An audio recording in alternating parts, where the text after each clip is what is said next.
എല്ലാവർക്കും ഹരേഷ്ണ പ്രണാമം. ഹരേഷ്ണ മാതാജി പ്രണാമം. പ്രണാമം എല്ലാവർക്കും പ്രണാമം. മാതാജി എല്ലാവർക്കും പ്രണാമം.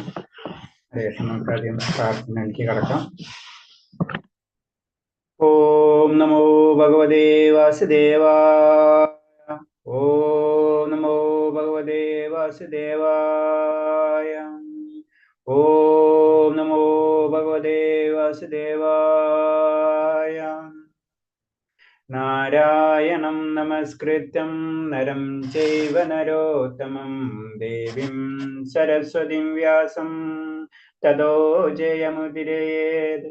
നഷ്ടപ്രായേഷു ഭദ്രേഷു നിത്യം ഭാഗവത സേവയാ ഭാഗവതേയുത്തമ ശ്ലോകേ ഭക്തിർഭവതി നഷ്ടകീ. മൂകം കരോതി വാചാലം പങ്കും ലംഘയതേ ഗിരി. യത്കൃപതമഹം വന്ദേ പരമാനന്ദമാധവം. ശ്രീഗുരു ദീനധാരിണം ശ്രീചൈതന്യമീശ്വരം. അജ്ഞാനതിമിരാന്തസ്യ ജ്ഞാനാഞ്ജലശലാകയാ ചക്ഷുർമിലിതം യേന തസ്മൈ ശ്രീഗുരുവേ നമഃ. ശ്രീചൈതന്യം മനോഭീഷ്ടം സ്ഥാപിതം യേന ഭൂതലേ സ്വയം രൂപകഥാ മഹ്യം തദാതി സഭാന്തികം. വന്ദേഹം ശ്രീഗുരു ശ്രീയുതപദകമലം ശ്രീഗുരും വൈഷ്ണവാംശ ശ്രീരൂപം സാഗരജാതം സഹന രഘുനാഥാനിധം തം സജീവം സാദൈവം സാവധൂതം പരിജനസഹിതം കൃഷ്ണ ചൈതന്യദേവം ശ്രീരാധാകൃഷ്ണപാദാൻ സഹന ലളിതാ ശ്രീവിശാഖാനിം താംശാം. ഹേ കൃഷ്ണ കരുണാ സിന്ധോ ദീനബന്ധോ ജഗത്പദേ ഗോപേശ ഗോപികാ കാന്ത രാധാകാന്ത നമസ്തുതേ. തപ്തകാഞ്ചന ഗൗരാംഗേ രാധേ വൃന്ദാവനേശ്വരി വൃഷഭാനുസുതേ ദേവി പ്രണമാമി ഹരിപ്രിയേ. വാഞ്ചാകൽപതരൂപേ ച കൃപാ സിന്ധുഭ്യേവ ച പതിനാം പാവനേഭ്യോ വൈഷ്ണവേഭ്യോ നമോ നമഃ. നമോ വിഷ്ണുപാദായ കൃഷ്ണപ്രേഷ്ഠായ ഭൂതലേ ശ്രീമദേ ഭക്തിവേദാന്ത സ്വാമിന്നിധി നാമിനേ. നമസ്തേ സാരസ്വതദേവേ ഗൗരവാണി പ്രചാരിണേ നിർവിശേഷശൂന്യവാദി പാശ്ചാത്യദേശധാരിണി. ജയ ശ്രീകൃഷ്ണ ചൈതന്യ പ്രഭു നിത്യാനന്ദ ശ്രീ അദ്വൈത ഗദാധര ശ്രീവാസാദി ഗൗരഭക്തവൃന്ദ. ഹരേ കൃഷ്ണ കൃഷ്ണ കൃഷ്ണ ഹരേ ഹരേ. ഹരേ രാമ രാമ രാമ ഹരേ ഹരേ. ഹരേ കൃഷ്ണ. പ്രഭാതിക്ക് ജയ. ഗുരുദേവിക്ക് ജയ. ആനന്ദബോധി വൈഷ്ണവ ഭക്തർക്ക് ജയ. ഹരേ കൃഷ്ണ. എല്ലാവർക്കും പ്രണാമം. നമ്മുടെ ഇന്നത്തെ അധ്യായം ഒരു സെക്കൻഡ് 8ാമത്തെ അധ്യായമാണല്ലോ മാതാജി. സ്റ്റാർട്ടിങ് അല്ലേ? അതെ പ്രഭു. ഹരേ കൃഷ്ണ. ഹരേ കൃഷ്ണ. ഹരേ കൃഷ്ണ മാതാജി.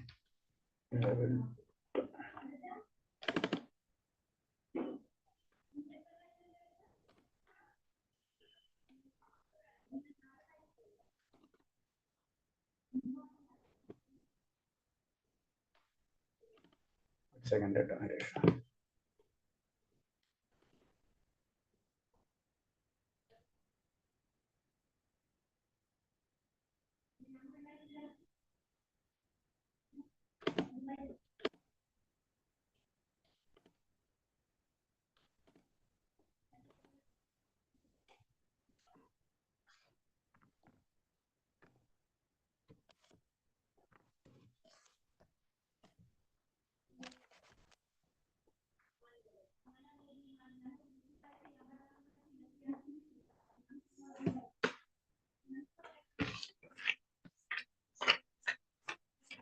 എല്ലാവരും ബുക്ക് വായിച്ചിട്ടുണ്ടാവുമെന്ന് വിശ്വസിക്കുന്നു. എല്ലാവരും ബുക്ക് വായിക്കണം.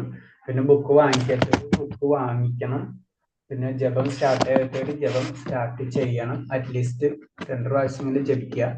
ഞാൻ പറഞ്ഞിട്ടുണ്ട്, ഇതൊരു അതീന്ദ്രിയമായിട്ടുള്ള ജ്ഞാനമാണ്. നമ്മൾ ആരല്ല, ഭഗവാനാണ് നമുക്ക് പറഞ്ഞു തരുന്നതല്ലേ. ആ ലെവലിൽ നമ്മൾ എടുക്കണം. അപ്പോൾ നമുക്കത് പെട്ടെന്ന് മനസ്സിലാവും. അപ്പൊ അതിന് പറയുന്നുണ്ടല്ലോ, നമ്മുടെ ഭക്തി വളരെ ഇമ്പോർട്ടൻസ് ഉണ്ട്. അപ്പൊ അറ്റ്ലീസ്റ്റ് എല്ലാവരും നാമം ജപിക്കുക. ഹരേ കൃഷ്ണ.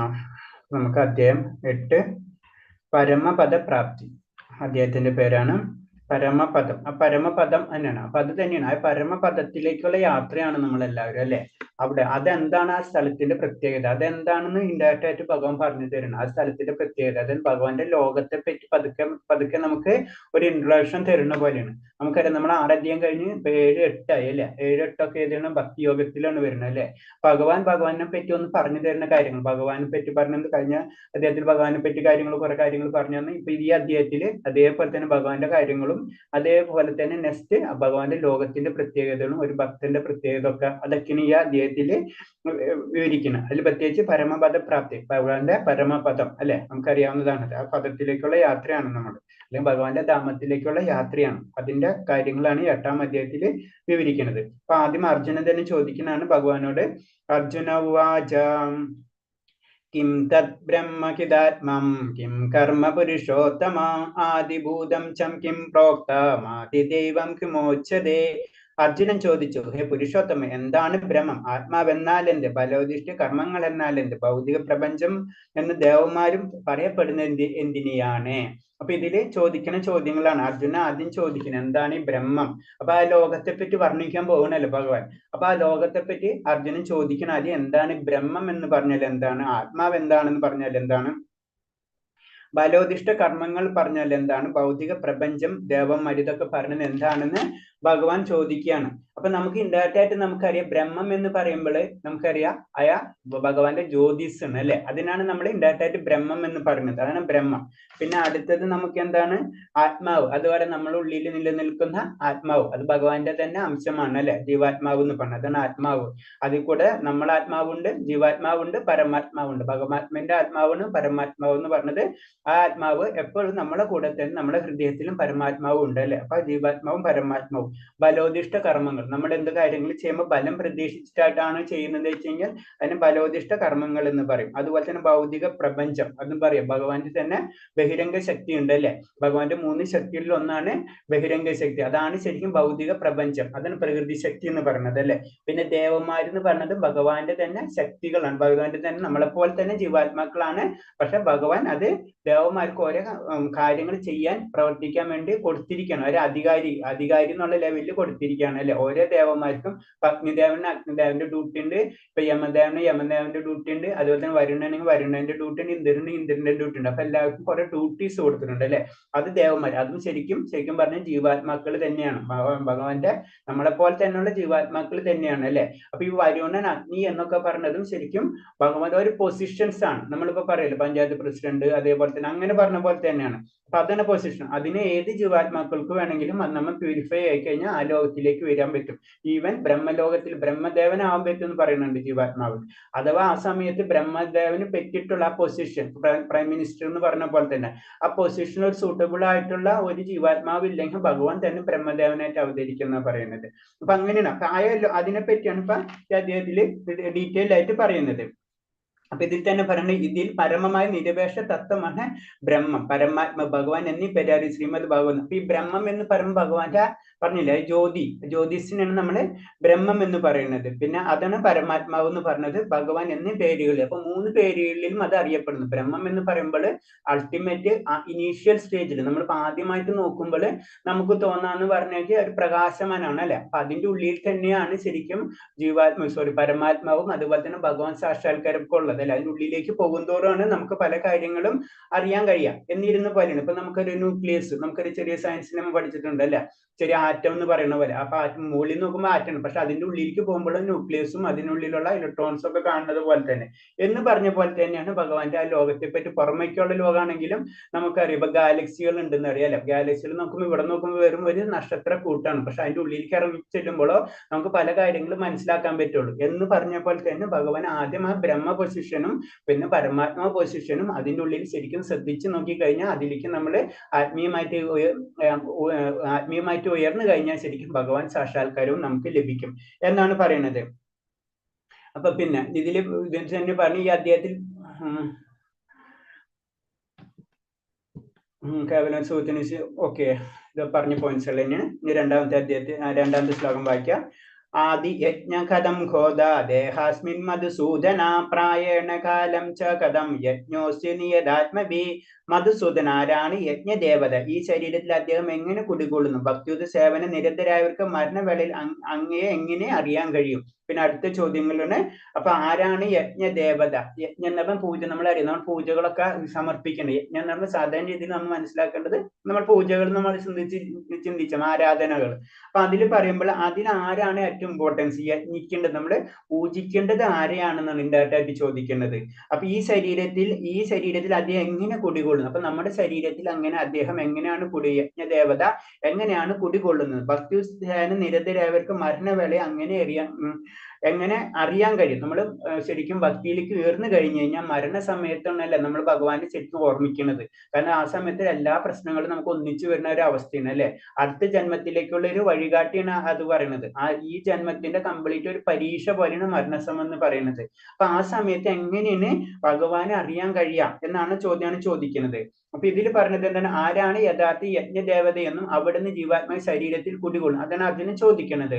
അപ്പൊ ഇതിൽ തന്നെ പ്രായണ കാലേ പദം ഈ ശ്ലോകത്തിൽ വളരെ പ്രാധാന്യം അർഹിക്കുന്നു. പ്രായണ കാരണം മരണസമയത്ത്, അതാണ് മരണസമയത്ത് മനുഷ്യന് ഭഗവത് സ്മരണ ഉണ്ടാവാൻ പ്രയാസമാണെന്ന് പറയുന്നത്. കാരണം നമുക്ക് പറയുന്നത് നമുക്ക് അത്രയും ജീവിത പ്രശ്നങ്ങളൊക്കെ ആയിരിക്കും നമ്മളെ മരണസമയം പോകുന്നത്. അപ്പൊ നമുക്ക് ഭഗവാനുള്ള സ്മരണ വളരെയധികം ബുദ്ധിമുട്ടായിരിക്കും പറയുന്നത്. അത് കാരണം കൊണ്ടാണ് നമ്മൾ അറ്റ്ലീസ്റ്റ് ഭക്തിയുടെ സേവനങ്ങളിലേക്ക് പതുക്കെ നമ്മൾ മുന്നോട്ട് പോകണമെന്ന് പറഞ്ഞു. ആ സമയത്ത് അല്ലെങ്കിൽ ആ സ്മരണ നമുക്ക് ഉണ്ടാവില്ല. അത് കാരണം കൊണ്ടാ. അതുപോലെ തന്നെ എന്റെ കണ്ടം എന്റെ കപം കൊണ്ട് നിറയും ചെയ്യുമ്പോൾ അങ്ങോട്ട് തിരുനാമം ഉച്ചരിക്കാൻ എനിക്ക് എങ്ങനെയാണ് സാധിക്കുക? ആ സമയത്ത് മനുഷ്യന്റെ ഒരു അവസ്ഥയാണെന്ന് പറയുന്നത്. ആ സമയത്ത് അങ്ങനെ വരുന്ന സമയത്ത്, കാരണം ആ സമയത്ത് നമ്മൾ ഏജ്ഡ് ആകുമ്പോൾ നമുക്ക് അസുഖങ്ങൾ വരും, പലതരം പ്രശ്നങ്ങൾ നമുക്ക് സംഭവിച്ചുകൊണ്ടിരിക്കും. ഇപ്പോഴത്തെ തന്നെ നമുക്കറിയാം ഭഗവാനെ സ്മരിക്കാനുള്ള സമയം നമുക്ക് കിട്ടാറില്ല. കാരണം എന്ന് വെച്ചാൽ നമുക്ക് ഇപ്പൊ ഫുള്ള് ബിസിയാ.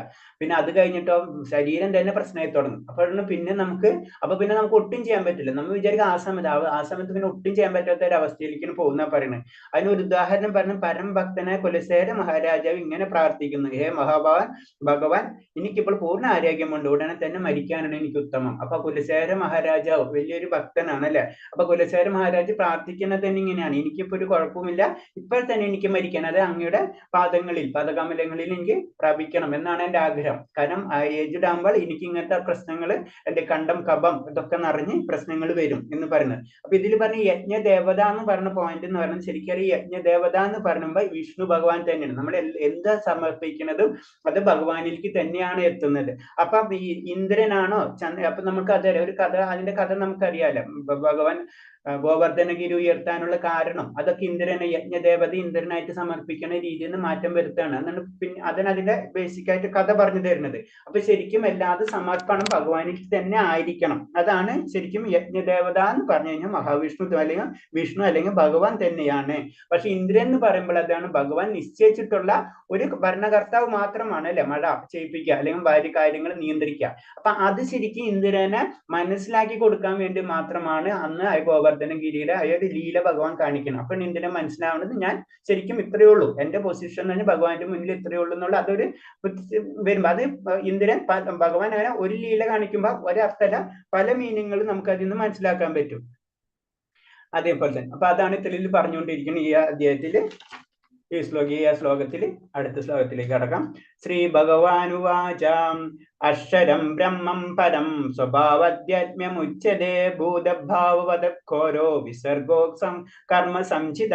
ഭഗവാൻ പറഞ്ഞു, അവിനാശിയും ഇന്ദ്രിയൻ അതീതനുമായ ആത്മാവെത്ര ബ്രഹ്മം. ബ്രഹ്മത്തിന്റെ ശാശ്വത പ്രകൃതി അധ്യാത്മ്യം എന്ന് പറയപ്പെടുന്നു. ജീവാത്മാവിന്റെ ഭൗതിക ശരീരത്തിൽ വികാസത്തിന് വേണ്ടിയുള്ള പ്രവർത്തനങ്ങളാണ് കാമ്യകർമ്മങ്ങൾ. അപ്പൊ വീണ്ടും എന്താണ് ആത്മാവ് അതിനെപ്പറ്റി പറയുന്നതാണ്. അതുപോലെ തന്നെ ബ്രഹ്മത്തിന്റെ ശാശ്വത പ്രകൃതി അധ്യാത്മ്യം, അതിനെ കുറച്ചും കൂടെ ഡീറ്റെയിൽ ആയിട്ട് പറഞ്ഞു തരണം. അതിന് ബ്രഹ്മം ജീവാത്മാവിനെയും പരബ്രഹ്മം പരമ ദിവ്യോത്തമ പുരുഷനെയും സൂചിപ്പിക്കുന്നു. ബ്രഹ്മം എന്ന് പറയുമ്പോൾ ജനറൽ ആയിട്ട് പറയുമ്പോഴാണ് ബ്രഹ്മം എന്ന് പറയുമ്പോൾ ശരിക്കും പല മീനിങ്ങൾ ഓരോ സ്ഥലത്തും അതിന്റെ ബ്രഹ്മത്തിന്റെ മീനിങ്ങൾ മാറിക്കൊണ്ടിരിക്കും. അപ്പൊ ജനറൽ ആയിട്ട് പറയുമ്പോൾ നമ്മൾ ജീവാത്മാവിനും പരമബ്രഹ്മം എന്ന് പറയുമ്പോൾ പരമായിട്ട് ഏറ്റവും വലുത് അല്ലെ, അത് പരമ ദിവ്യോത്തമ പുരുഷനെയും സൂചിപ്പിക്കുന്ന പറയുന്നത്. പിന്നെ ജീവാത്മാവിന്റെ മൂലസ്വരൂപം ഭൗതിക ബോധം ഉൾക്കൊള്ളുമ്പോൾ ഭൗതിക വസ്തുക്കളെ കൈയാളാനുള്ള ശ്രമമാണ്. എന്നാൽ കൃഷ്ണഭാവത്തിലാവട്ടെ ഭൗതിക പൊതുസേവനത്തിലാണ്. അപ്പൊ നമ്മുടെ നമ്മുടെ മൂലസ്വരൂപം എന്ന് പറഞ്ഞ ഭഗവാന്റെ തന്നെ അംശമാണ് അല്ലെ, നമുക്കറിയാം. മാമവയസ് ജീവലോകം ഭഗവാന്റെ തന്നെ അംശമാണ്. അപ്പൊ നമ്മൾ എന്താ ഭൗതിക ലോകത്തിലേക്ക് വരുമ്പോൾ നമ്മൾ ഭൗതിക കാര്യങ്ങൾക്ക് ചെയ്യാൻ ഇഷ്ടപ്പെടുന്ന പറയുന്നത്. അതാണ് ഭൗതിക വസ്തുക്കൾ കൈയാളാൻ ഉള്ള ശ്രമങ്ങളായിരിക്കും നമ്മളിൽ ഉണ്ടാവുക. എന്നാൽ കൃഷ്ണബോധത്തിൽ അപ്പൊ കൃഷ്ണബോധത്തിന് ഭഗവാനിലേക്ക് നമ്മൾ മാറ്റുമ്പോൾ നമ്മൾ കൃഷ്ണബോധം, അതായത് ഭഗവത് സേവനത്തിലേക്ക് നമ്മൾ മാറും. അപ്പൊ നമുക്ക് വേണമെങ്കിൽ അങ്ങോട്ടും മാറാം ഇങ്ങോട്ടും മാറാം. അതാണ് നമ്മുടെ പ്രത്യേകത. നമുക്ക് വേണമെങ്കിൽ ഭൗതികമായിട്ടുള്ള കാര്യങ്ങൾ ആകർഷപ്പെടാം, അതിലേക്ക് പോവാം. എല്ലാം നമുക്ക് ആത്മീയമായിട്ടുള്ള കാര്യങ്ങളിലേക്ക് പോകാം, അതിൽ ആകർഷപ്പെടാം. അപ്പൊ നമ്മൾ ചെയ്യേണ്ടത് ശരിയും ഭക്തിയുത സേവനത്തിലാണ് നമ്മൾ ആകർഷപ്പെടേണ്ടത്. മറ്റത് വേണോ വേണ്ടെന്ന് അടുത്ത ക്വസ്റ്റ്യൻ. കാരണം എന്ന് വെച്ച് കഴിഞ്ഞാൽ അത് ജീവിതത്തിന്റെ ഒരു പാർട്ട്ണർ. അതിന് നമ്മൾ പറയണില്ലേ, അർത്ഥധർമ്മ കാമമോക്ഷം എന്നൊക്കെ പ്രിൻസിപ്പിൾ അതാണ് ശരിക്കും പറഞ്ഞു കഴിഞ്ഞാൽ. കാരണം ഭൗതിക ലോകത്തിൽ നമുക്ക് പെട്ടെന്ന് പിന്തിരിയാൻ വളരെയധികം ബുദ്ധിമുട്ടായിരിക്കും. കാരണം ഈ ഭൗതിക ലോകത്തിൽ വന്നു കഴിഞ്ഞ് നമ്മൾ കുളത്തിൽ വീണ് നമ്മൾ നനഞ്ഞു കഴിഞ്ഞു, പിന്നെ നനവ് നമുക്ക് പെട്ടെന്ന് മാറ്റാൻ പറ്റില്ല അല്ലെ. അപ്പൊ അതിന്റെ രീതിയിൽ അതിൽ നിന്ന് തന്നെ പതുക്കെ പതുക്കെ നമ്മൾ മാറിക്കൊണ്ടിരിക്കണം. പക്ഷെ നമ്മുടെ ലക്ഷ്യം എന്തായിരിക്കണം? അത് ആത്മീയ ബോധത്തിലേക്ക് പോകണം. അതായിരിക്കണം നമ്മുടെ മൈൻഡിൽ ഉണ്ടാവേണ്ടത്. നമുക്കറിയാം ഈ പ്രശ്നങ്ങൾ ഭൗതിക ലോകത്തിൽ നടക്കുന്നുണ്ടെന്ന്.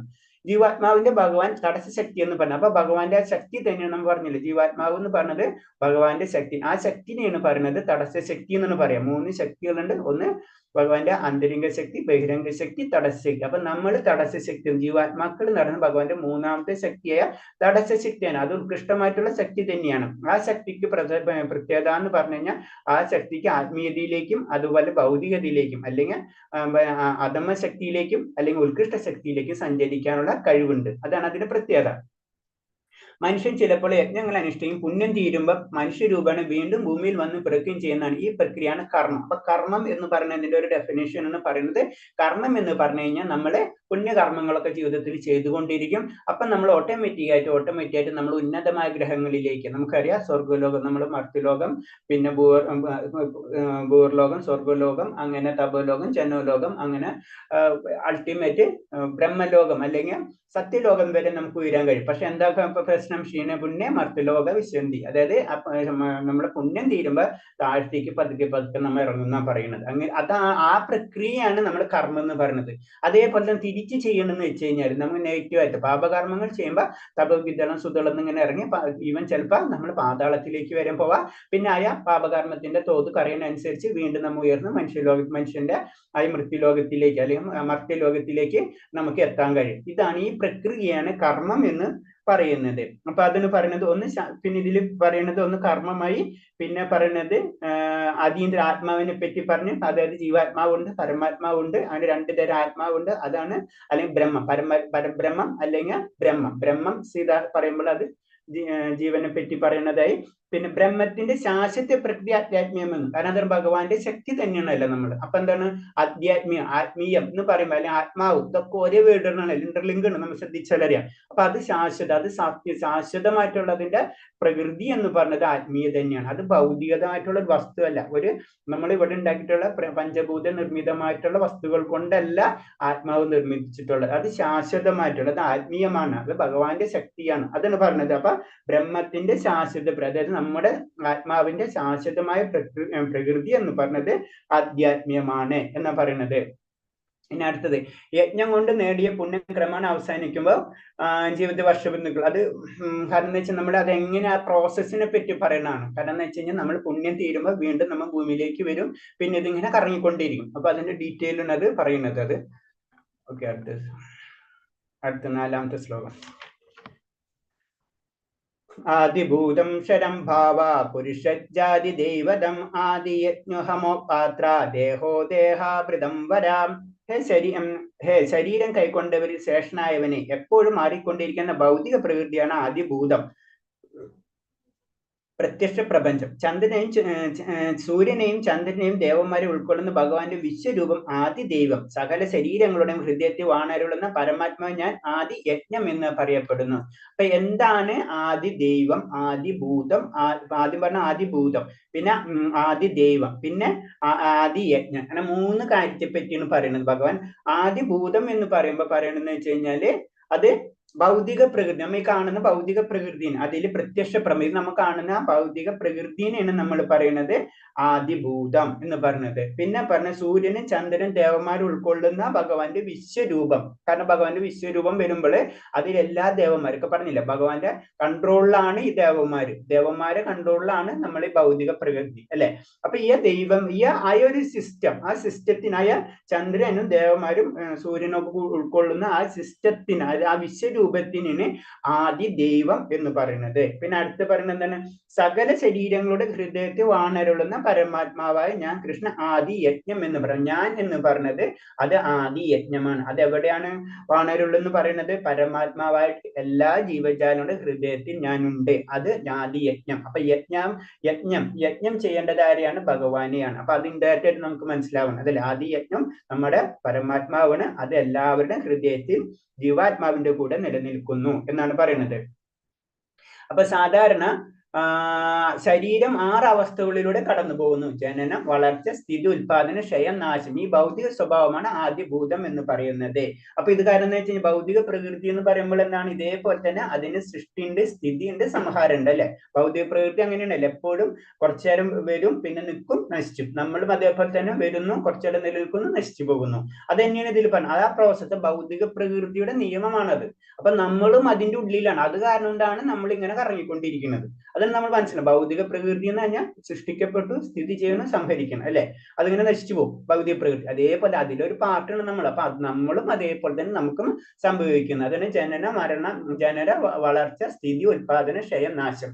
ഇതും നമുക്കും ബാധകമായിട്ടാണ്. അതാണ് ഭൗതിക പ്രകൃതിയുടെ. അപ്പൊ നമ്മൾ അതിൽ നിന്ന് മാറേണ്ട കാര്യം പിന്നീട് വരുന്ന ശ്ലോകത്തിൽ അത് പറയുന്നുണ്ട്. ഏവ എന്ന പ്രയോഗത്തിലൂടെ ഭഗവാൻ പരമാത്മാവ് തന്നിൽ നിന്ന് ഭിന്നനില്ലെന്ന് സ്പഷ്ടമാക്കുന്ന ശ്രദ്ധേയമത്രേ. പരമാത്മാ രൂപേണ ജീവനോട് സഹവസിക്കുന്നു.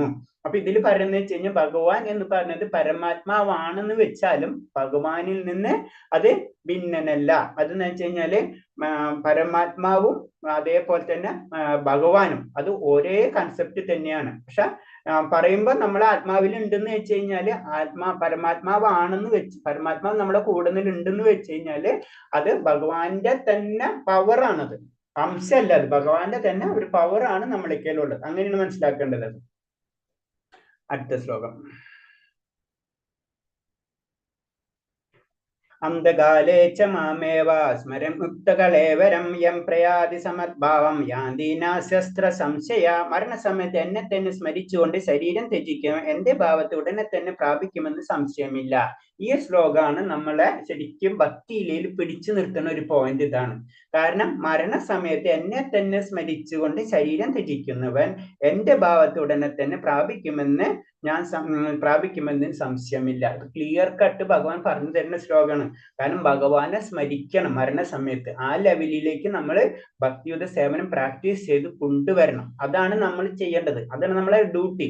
അങ്ങനെ ചെയ്താലേ നമുക്ക് ഭഗവാനെ സ്മരിക്കാൻ കഴിയുള്ളൂ. അതാണ് ഇപ്പൊ കുലശേഖര മഹാരാജാവിന്റെ കഥ പറഞ്ഞത്. കുലശേഖര മഹാരാജ് പോലെയുള്ള അത്ര വലിയ ഭക്തരടക്കം പറയുന്നത് എനിക്ക് ആ സമയത്ത് കഴിയോ എന്നുള്ളൊരു പേടിയാണ്, അല്ലെ? അപ്പൊ നമ്മളും ആ ലെവലിലുള്ള, നമ്മൾ എത്ര താഴെയാണ് അതിന്റെ കമ്പയർ ചെയ്യുമ്പോൾ. അപ്പൊ നമ്മൾ ട്രൈ ചെയ്ത് പതുക്കെ നമ്മൾ ഈ ജന്മം അല്ലെങ്കിൽ ചിലപ്പോൾ എത്ര ജന്മം നമുക്ക് അറിയാൻ കഴിയില്ല, പക്ഷെ നമുക്ക് അതിന്റെ ഒരു യാത്ര നമ്മൾ സ്റ്റാർട്ട് ചെയ്യുന്ന പോലെയാണ് ജീവിതത്തിൽ.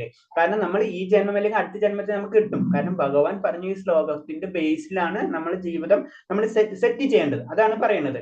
ഈ ശ്ലോകം കൃഷ്ണാബോധത്തിന് പ്രധാനം ഊന്നി പറയുന്നു. കൃഷ്ണാബോധത്തോടെ ദേഹത്യാഗം ചെയ്യുന്നവൻ ഉടനെ ഭഗവാന്റെ അതീന്ദ്ര ഭാവം കൈക്കൊള്ളുന്നു. അതാണ് ഭഗവാന്റെ കൃഷ്ണാവബോധം. അതെപ്പോഴും ഭഗവാന്റെ സ്മരണ നമുക്ക് നിലനിർത്താൻ കഴിഞ്ഞു കഴിഞ്ഞാൽ ഭഗവാന്റേത് പോലുള്ളതാണ് അതീന്ദ്ര ഭാവം നമുക്ക് കൈക്കൊള്ളുന്നു പറയുന്നത്. അതായത് ഭഗവാന് സമാനമായിട്ടുള്ള അതീന്ദ്ര ഭാവം നമുക്കും ലഭിക്കും. അതാണ് നമ്മുടെ ആത്മീയതയിലേക്കും വൈകുണ്ഠ ലോകങ്ങളിലേക്കും ഭഗവാന്റെ ധാമത്തിലേക്കും നമുക്ക് പോകാൻ കഴിയും. നമുക്ക് പിന്നെ പുനർജന്മം എന്നുള്ള ശബ്ദമില്ല. കാരണം ഇവിടെ എത്തുമ്പോൾ നമ്മൾ എന്താണ്, നമ്മുടെ ഇൻഡയറക്റ്റ് ആയിട്ട് നമ്മളെ പാപ പുണ്യ കർമ്മങ്ങൾ അടക്കം നമ്മൾ മാറിയിരിക്കും.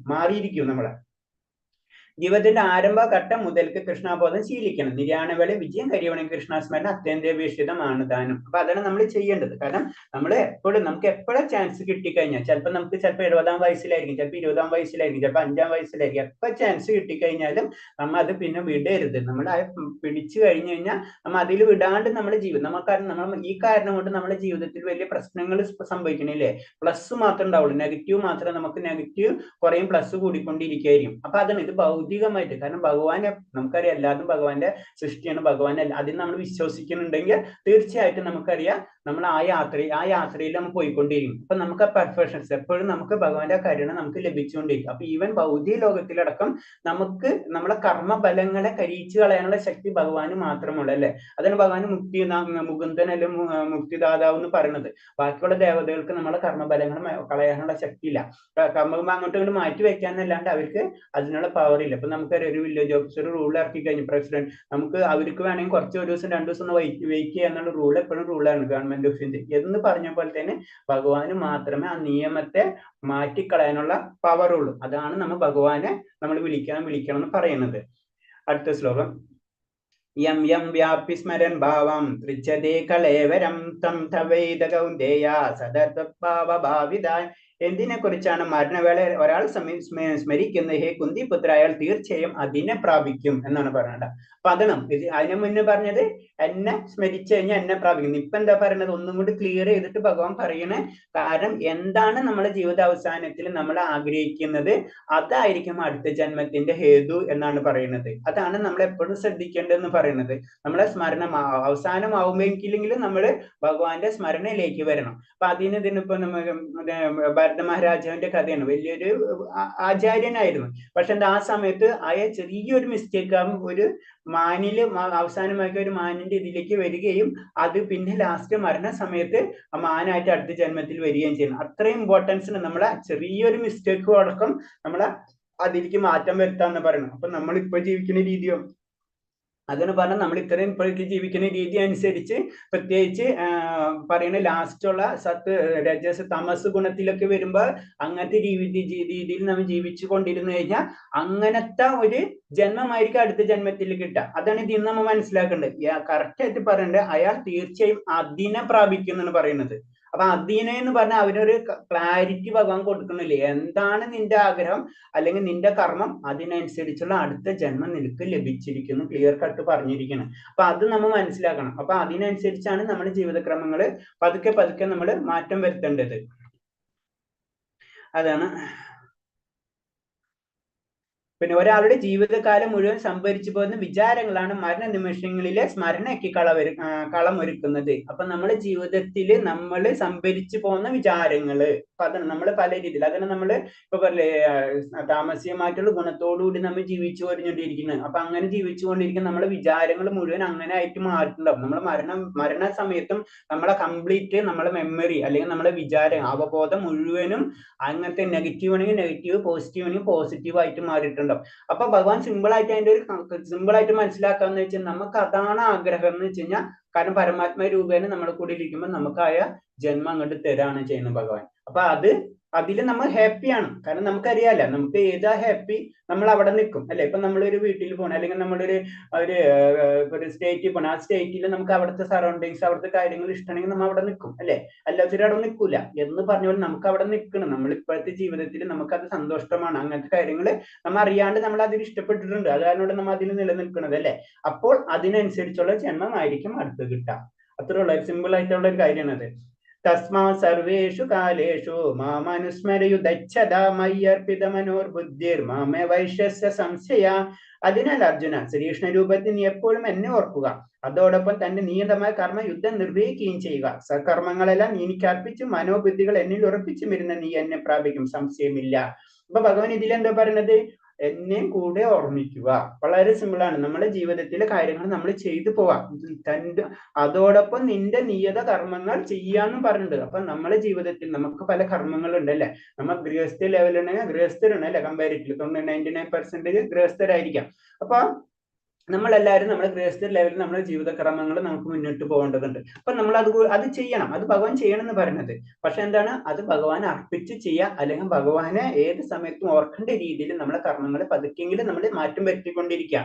അപ്പൊ അങ്ങനെ ചെയ്യുമ്പോൾ എന്താണ്, തീർച്ചയായിട്ടും നീ എന്നെ പ്രാപിക്കും എന്ന് ക്ലിയർ കട്ട് ഭഗവാൻ പറയുന്നത്. അപ്പം ഭഗവാന്റെ ചിന്ത എപ്പോഴും നമ്മുടെ മനസ്സിൽ ഉണ്ടായിരിക്കണം. അതാണ് ഇതിൽ കൂടി ഇൻഡയറക്റ്റ് പറഞ്ഞു തരുന്നത്. അർജുനന്റെ ഉപദേശം ഭൗതിക കർമ്മത്തിൽ ഏർപ്പെട്ടിരിക്കുന്ന എല്ലാവർക്കും സംബന്ധിച്ചും പ്രസക്തമാണ്. തങ്ങളുടെ നിർദ്ദിഷ്ട കർമ്മം നിറവേറ്റുന്നതിൽ നിന്ന് പിന്തിരിയാൻ ആരെയും ഭഗവാൻ പ്രേരിപ്പിക്കുന്നില്ല. ഒരാളോട് നീ ഇത് ചെയ്യരുത്, നാളെ തൊട്ട് മാത്രം നീ ജപിച്ചിരിക്കും അങ്ങനെ ആരോടും പറയുന്നില്ല ഭഗവാൻ. ക്ലിയർ കട്ട് ഭഗവാൻ പറയുന്നത് നിന്റെ കർമ്മങ്ങൾ നീ ചെയ്യുക, അതോടൊപ്പം നീ എന്നെ ഓർമ്മിക്കുക എന്ന് അത്ര കാര്യമാണ് ഭഗവാൻ പറയുന്നത്. അതാണ് ഇതില് പറയുന്നത്. അടുത്ത ശ്ലോകം. അഭ്യാസേ യോഗയുക്തേന ചേതസനാനഗാമിന പരം പുരുഷ ദിവ്യം യാതി പാർത്ഥാന് ചിന്തയൻ. എന്നെ പരമദിവ്യോത്തന പുരുഷന് ആരാണ് ധ്യാനിക്കുന്നുവോ, ആരാണ് മാർഗത്തിൽ നിന്ന് വ്യതിചലിക്കാതെ തുടർച്ച എന്നിൽ മനസ്സ് സ്മരിക്കുന്ന അല്ലയോ പാർത്ത, അയാൾ നിശ്ചിതമായും എന്നെ പ്രാപിക്കും. അപ്പൊ ഇതിലെന്താ പറയുന്നത്, എങ്ങനെയാണ് നമ്മൾ ചെയ്യേണ്ട കാര്യം. നമ്മൾ പറയില്ല ഒരു ജപമാലിനെങ്കിൽ ഒരു ജപം, അത് നിശ്ചയമായിട്ടും അതുപോലെ വ്യതിചലിക്കാതെ നമ്മൾ മാറ്റം വരുത്താൻ പാടില്ല.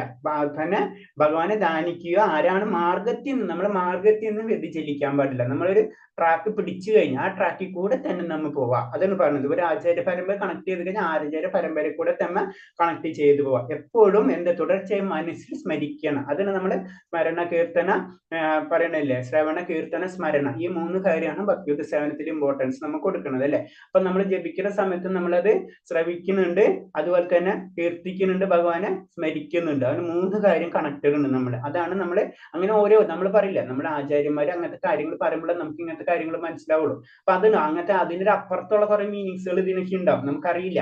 കാരണം നമ്മൾ അതിന് പറഞ്ഞത് നമ്മൾ ഡോക്ടേഴ്സ് മരുന്ന് എഴുതി തന്നെ മരുന്ന് കഴിക്കാൻ, അല്ലാണ്ട് ഡോക്ടറെ ഒരു ക്വാളിഫൈഡ് ആയിട്ട് റെക്കഗ്നൈസ്ഡ് ഡോക്ടർ ആണെന്ന് മാത്രം നമുക്ക് നോക്കേണ്ടത് ആവശ്യമുള്ളൂ അല്ലെ. ആ ഡോക്ടറെ നമ്മൾ പിന്നെ ആ ഡോക്ടറെ വിശ്വസിച്ചിന് കാര്യങ്ങൾ പോകണം എന്ന് പറഞ്ഞ പോലെ നമ്മൾ ആചാര്യ പരമ്പര ഗുരുക്കന്മാരെ വിശ്വസിച്ച് അവർ പറഞ്ഞ രീതിയിലേക്ക് നമ്മൾ മുന്നേറാം. അതാണ് ഇതിൽ പറഞ്ഞത്. അപ്പൊ അവർ പറയുന്ന രീതി ഒട്ടും നമ്മൾ ചെയ്യേണ്ടതെന്ന് ഒരിക്കലും നമ്മൾ വ്യതിചലിക്കാൻ പാടില്ല നമ്മുടെ ഭക്തിയിൽ നിന്ന്. അതാണ് ചെയ്യേണ്ടത്. നാമം ഉരുവിടുന്നതുകൊണ്ടും അതിന്റെ സ്പന്ദന ശ്രോതാക്കളിൽ ഉൾപ്പോകുന്നത് കൊണ്ടും കാതും നാവും മനസ്സും എപ്പോഴും പ്രവർത്തനരഹിതമാകുന്നു. അതാണ് അതിന്റെ പ്രത്യേകത. ഇപ്പൊ പറഞ്ഞ പോയിന്റ് തന്നെ. കാരണം നമ്മളെപ്പോഴും സ്മരിക്കണ ശ്രവണ കീർത്തന സ്മരണ, അതാണ് പറഞ്ഞത്. ജീവാത്മാക്കൾ തങ്ങളാണ് പരമാസ്വാദകൻ അവർ ചിന്തിക്കുന്നു. പക്ഷെ അതല്ല വാസ്തവം. പരമപുരുഷനായ ഭഗവാൻ ഉത്കൃഷ്ടനായ പരമ ആസ്വാദകൻ. കാരണം നമ്മളെ ചിന്താഗതിയിലനുസരിച്ചാണ്, നമുക്ക് വേണ്ടിയാണ് ഈ ലോകം എന്നാണ് ചിന്താഗതി. ശരിക്കും അതിന് പല കാരണങ്ങളുണ്ട്. ഞാൻ പറഞ്ഞത് കാരണം എന്ന് വെച്ച് കഴിഞ്ഞാൽ നമ്മൾ ആനന്ദത്തെ അന്വേഷിക്കുകയാണ് ശരിക്കും ചെയ്യുന്നത്. ആ ആനന്ദം എവിടെ ഉള്ളത്? ഭഗവാനിലുള്ളതാണ്. നമുക്ക് അത് കാരണം കൊണ്ടാണ് ഭൗതിക ലോകത്തിൽ 100% നമുക്ക് ഒരു ആനന്ദം ലഭിക്കാത്തത്. കാരണം അത് ഉള്ളത് ഭഗവാനിലാണ്. ഭഗവാനിൽ കണക്ട് ചെയ്യുമ്പോൾ ഫുള്ളുമായിട്ടുള്ള പരമാനന്ദം നമുക്ക് കിട്ടുള്ളൂ. അപ്പൊ അൾട്ടിമേറ്റ് ആനന്ദം ആയിരിക്കുള്ളത് അത് ഭഗവാനിലാണ്. അതാണ് നമ്മൾ മനസ്സിലാക്കേണ്ടത്. അതാണ് ഭഗവാനാണ് ഉത്കൃഷ്ടനായ പരമ ആസ്വാദകൻ. ഭഗവാന്റെ കയ്യിലാണ് ഫുള്ള് ആനന്ദമുള്ളത്, നമ്മളെ കയ്യിലല്ല. നമ്മൾ അതിലേക്ക് കണക്ട് ആകുമ്പോൾ ആനന്ദം നമുക്ക് ഇൻഡയറക്റ്റ് ആയിട്ട് കിട്ടണം. കാരണം ഭഗവാന്റെ അംശമാണ് നമ്മൾ. അതാണ് ഭക്തി. നിരന്തരം കൃഷ്ണനെ പറ്റി ചിന്തിച്ചുകൊണ്ടിരുന്ന നമുക്ക് കൃഷ്ണന്റെ പോലുള്ള രൂപം ലഭിക്കാവുന്നതാണ്. അപ്പൊ ഭഗവാന്റെ ശക്തി നമുക്ക് കിട്ടുന്ന പറഞ്ഞത്. നമ്മൾ അതിൽ പറഞ്ഞ മുക്തി തന്നെ നമുക്ക് പറഞ്ഞ ഭഗവാന്റെ സാലോക്യ സാരൂപ്യ സാമീപ്യ സായുജ്യ സ്രാഷ്ട്യ 5 തരം മുക്തികളെ പറ്റി പറയുന്നുണ്ട്. അതിൽ ഭഗവാന്റെ രൂപം തന്നെ കിട്ടും, ഭഗവാന്റെ ലോകം കിട്ടും, ഭഗവാന്റെ സമീപത്ത് ചെയ്യാൻ പറ്റും, ഭഗവാനെ പറ്റുള്ള ആയ ശക്തികൾ നമുക്ക് ലഭിക്കും എന്നാണ് പറയുന്നത്. അപ്പൊ അങ്ങനത്തെ കാര്യങ്ങൾക്ക് നമുക്ക് എന്താ വേണ്ടത്? നമ്മുടെ ഏത് സമയത്തും ഭഗവാനെ സ്മരിച്ചുകൊണ്ടിരിക്കണം. അതാണ് ഏറ്റവും ഇമ്പോർട്ടൻറ്റ്. സ്മരിച്ചുകൊണ്ടിരിക്കുക എന്ന് പറഞ്ഞു കഴിഞ്ഞാലാണ് നമ്മുടെ നാമജപം. എന്ത് തന്നെയാലും ഭഗവാനെ പറ്റിയിട്ടുള്ള പല കാര്യം ഫുൾ ടൈം 24 ഹവേഴ്സിലെങ്കിലും പതുക്കെ നമ്മുടെ ജീവിതത്തിൽ അന്ത്യമാവുമ്പോഴേക്കും നമ്മൾ എത്തിയിരിക്കണം. അതിന് അന്ത്യം എന്ന് പറഞ്ഞ ഒരു കാറ്റഗറി അല്ല, നമ്മുടെ ജീവിതത്തിൽ എപ്പോ വേണമെങ്കിലും ചെയ്യാം. പക്ഷെ നമ്മൾ അപ്പോഴേക്കെങ്കിലും നമ്മൾ എത്തണം. അതാണ് ഇതിൽ പറയുന്നത്. അടുത്ത ശ്ലോകം. കവി പുരാണമനുശാസിതാര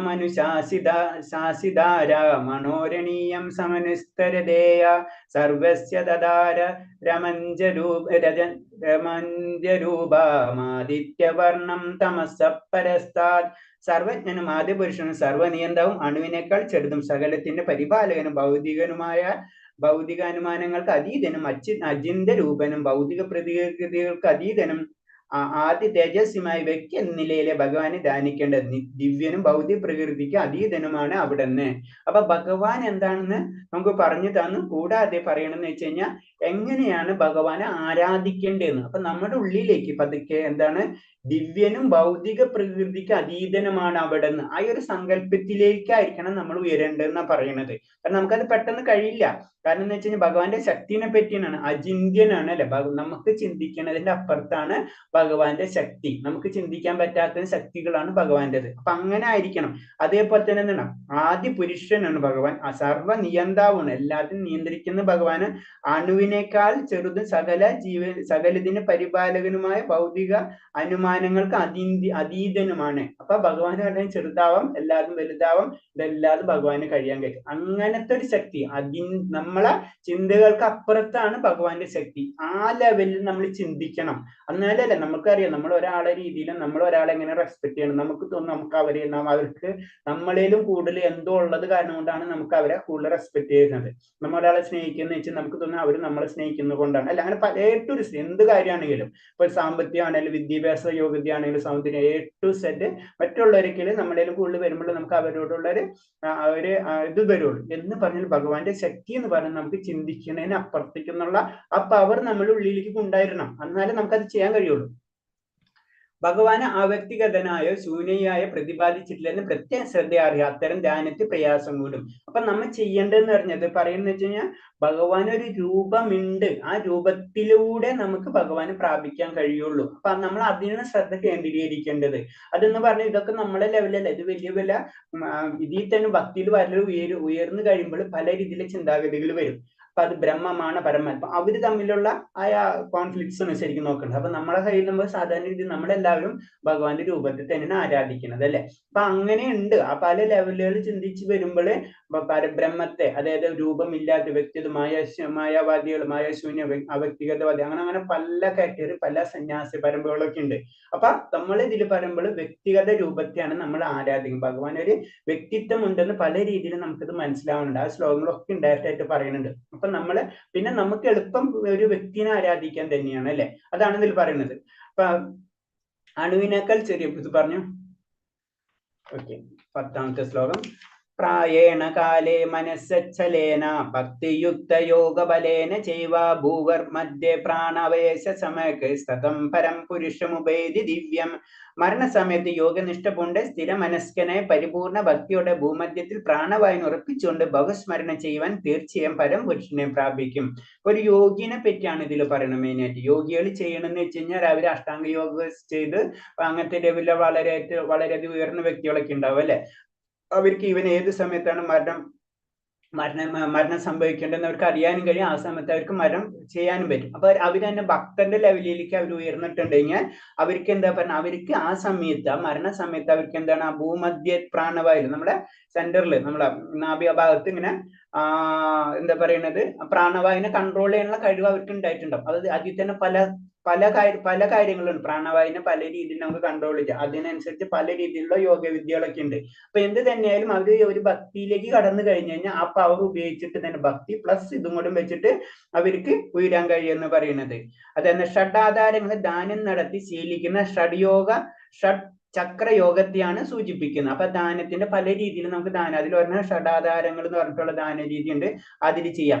ശുദ്ധ ഭക്തർ യോഗ പരിശീലനം നടത്താറില്ല എന്നാണ് പറയുന്നത്. എല്ലായ്പ്പോഴും കൃഷ്ണന്റെ അവബോധത്തിൽ മുഴുകിന അയാൾക്ക് മരണം വരെ ബൗദ്ധക്കാരന് കൃഷ്ണസ്മരണം സ്വാഭാവികമായിട്ട് ഉണ്ടാകും. അപ്പൊ സാധാരണ വലിയ ഭക്തന്മാര്, കാരണം എന്താ ഞാൻ പറഞ്ഞത്, പല കാറ്റഗറി ഉണ്ട്. നമുക്ക് വേണമെങ്കിൽ അതിലും കൂടെ പോവാം. അതിലും കൂടെ പോയിട്ട് പറഞ്ഞില്ല, നമ്മൾ 6ാം അധ്യായത്തിൽ അത് പഠിച്ചിട്ടുണ്ടല്ലോ. ധ്യാനയോഗം എന്ന് പറയുമ്പോൾ അത് തന്നെയാണ്. അഷ്ടാംഗ യോഗത്തെ പറ്റിയാണ് കൂടുതലായിട്ട് ഡീറ്റെയിൽ ആയിട്ട് വരുന്നത്. അതിലും ഒരിക്കലും ഭഗവാൻ ഇതിൽ കൂടെ തന്നെ വരണമെന്നില്ല, പല മാർഗത്തിലും കൂടെ വരാം. പക്ഷെ സാധാരണ രീതിയിൽ ഭക്തിയോഗത്തിൽ കടന്നാലേ ശരിക്കും ഭഗവാനിലുള്ള ആ കണക്ഷൻ, ഭഗവാൻ സാക്ഷാത്കാരം നമുക്ക് ലഭിക്കുകയുള്ളൂ. അതാണ് ഇതിൽ പറയുന്നത്. ഇതിൽ മരണവേള മനസ്സിനെ ഭക്തിപൂർവ്വം ഭഗവാൻ ഉറപ്പിക്കേണ്ടതാണെന്ന് ഈ ശ്ലോകത്തിൽ വ്യക്തമാക്കി. എന്ത് തന്നെയായാലും നമ്മൾ മരണസമയമാകുമ്പോഴേക്കും ഭക്തിയുത സേവനത്തിലേക്ക് ഭഗവാനിൽ നമ്മൾ ഉറപ്പിച്ചിരിക്കണം. ശുദ്ധ ഭക്തൻ കൃഷ്ണബോധത്തിൽ മുഴുകി അയാൾക്ക് പറഞ്ഞു. അടുത്ത ശ്ലോകം. യദക്ഷരം വേദവിദോ വദന്തി വിശന്ദേ യത്യയോ വീതരാഗായ യദി ചിന്തു ബ്രഹ്മചരം ചരന്തി തദേ പദം സംഗ്രഹേണ പ്രവിശ്യേ. വേദപഠനം ചെയ്തവരും ഓങ്കാരം ഉരുവിടരുന്നവരും സന്യാസിവര്യന്മാരും ഏത് ബ്രഹ്മപദം പുകുന്നുവോ, ഏത് പരിപൂർണ ആഗ്രഹിച്ച് ബ്രഹ്മചര്യം സ്വീകരിക്കുന്നോ മോക്ഷപ്രാപ്തി കാരണമായി ഈ പ്രക്രിയ ഇനി ഞാൻ വിവരിച്ചു തരാം. അപ്പൊ എന്താണ് അടുത്ത പറഞ്ഞില്ല, പലതരം കാറ്റഗറി ഉണ്ട് നമുക്ക്. അപ്പൊ അത് പറയുന്നത്, ചിലവരെന്ന് പറഞ്ഞാൽ ഓങ്കാരത്തിന് മാത്രം ഇമ്പോർട്ടൻസ് കൊടുക്കുന്നുണ്ട്, ചിലർ വേദ പഠനത്തിന് മാത്രം ഇമ്പോർട്ടൻസ് കൊടുക്കുന്നവരുണ്ടാവും, ചിലര് പിന്നെ ചിലര് ബ്രഹ്മചര്യം സ്വീകരിച്ചിട്ട് അതിന്റെ രീതിയിൽ കാര്യങ്ങൾ ചെയ്തു പോകുന്നവരുണ്ടാവും. അപ്പൊ അവർക്ക് എല്ലാവർക്കും ഒരു ആഗ്രഹം ഉണ്ടാവും. എന്താണ്? മോക്ഷപ്രാപ്തിയാണ് അവർക്ക് എല്ലാവരും ഉദ്ദേശിക്കുന്നത് അല്ലെ? അപ്പൊ അതെങ്ങനെയാണ് നടക്കണം എന്നുള്ള കാര്യങ്ങളാണ് ഇനി ഭഗവാൻ പറഞ്ഞു തരാന്ന് പറയുന്നത്.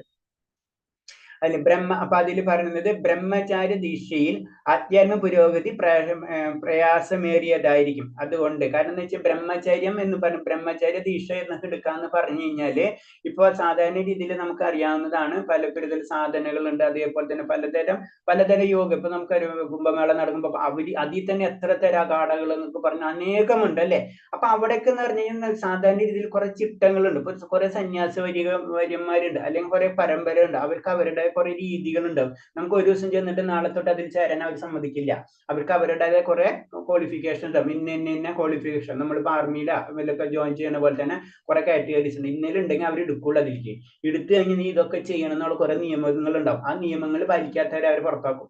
അപ്പൊ അങ്ങനെയാണ് ആ സിസ്റ്റം. അതാണ് പറഞ്ഞത് അവർക്ക് എന്ന് പറഞ്ഞ. അപ്പൊ അങ്ങനെ വരുമ്പോൾ എന്താണ് നമുക്ക് അത് അധ്യാത്മ പുരോഗതിക്ക് പ്രയാസമേറും. കാരണം പ്രയാസമേറുന്ന അതിലേക്കും സാധാരണ ജനങ്ങൾക്ക് അതിലേക്ക് അടക്കാൻ പറ്റില്ല. അപ്പൊ അതാണ് അതിന്റെ പ്രോബ്ലംസ് പറഞ്ഞത്. അതുകൊണ്ടാണ് കലിയുഗത്തിന്റെ ആത്മീയ സിദ്ധാന്ത പ്രകാരം നമ്മൾ നാമജപത്തിന് ഇമ്പോർട്ടൻസ് ഉണ്ട്. പതീതമായ ആത്മാക്കൾ ഏറ്റവും ഇതൊന്നും അറിയാത്തവരും എപ്പോഴും വേണേൽ എന്ത് വേണം തെറ്റിക്കാം അങ്ങനത്തെ ഉള്ള കാര്യങ്ങൾക്ക് സാധാരണ ജനങ്ങളെ സ്വഭാവം ഒന്നല്ല. അപ്പൊ അവർക്ക് വേണ്ടിയിട്ടാണ് ശരിക്കും കലിയുഗത്തിൽ പറഞ്ഞിട്ടുള്ളത്. കലിയുഗ ധർമ്മമായ നാമം, അതാണ് ഹരേ കൃഷ്ണ മഹാമന്ത്രം എന്ന് ചൈതന്യ പ്രഭു അവതരിച്ച് അത് നമ്മളോട് പറഞ്ഞു തന്നിട്ടുള്ളൂ. ഒരേ സമയത്ത് ഓരോ അവതാരങ്ങൾ വരുന്നുണ്ടല്ലേ? ബുദ്ധന്റെ അവതാരമായാലും അതുപോലെ തന്നെ ശങ്കരാചാര്യ അവതാരമാണെങ്കിലും ഒക്കെ അവതാരങ്ങളാണല്ലോ, നമുക്ക് അറിയാം അതൊക്കെ. അപ്പൊ ഓരോ അവതാരങ്ങൾ ഓരോ സമയത്ത് വന്നുകൊണ്ടിരിക്കും. അതിനനുസരിച്ച് നമുക്ക് മാറ്റങ്ങൾ വരുത്തിക്കൊണ്ടിരിക്കണം. അപ്പൊ നമ്മൾ അത് പഴയത് പിടിച്ചു കൊണ്ടിരുന്നു കഴിഞ്ഞാൽ നമുക്ക് അതിലേക്ക് ഇപ്പൊ നമ്മൾ ഇതിൽ പറയുന്ന പോലെ തന്നെ നമ്മൾ ഇതിൽ പറയുന്നുണ്ട്.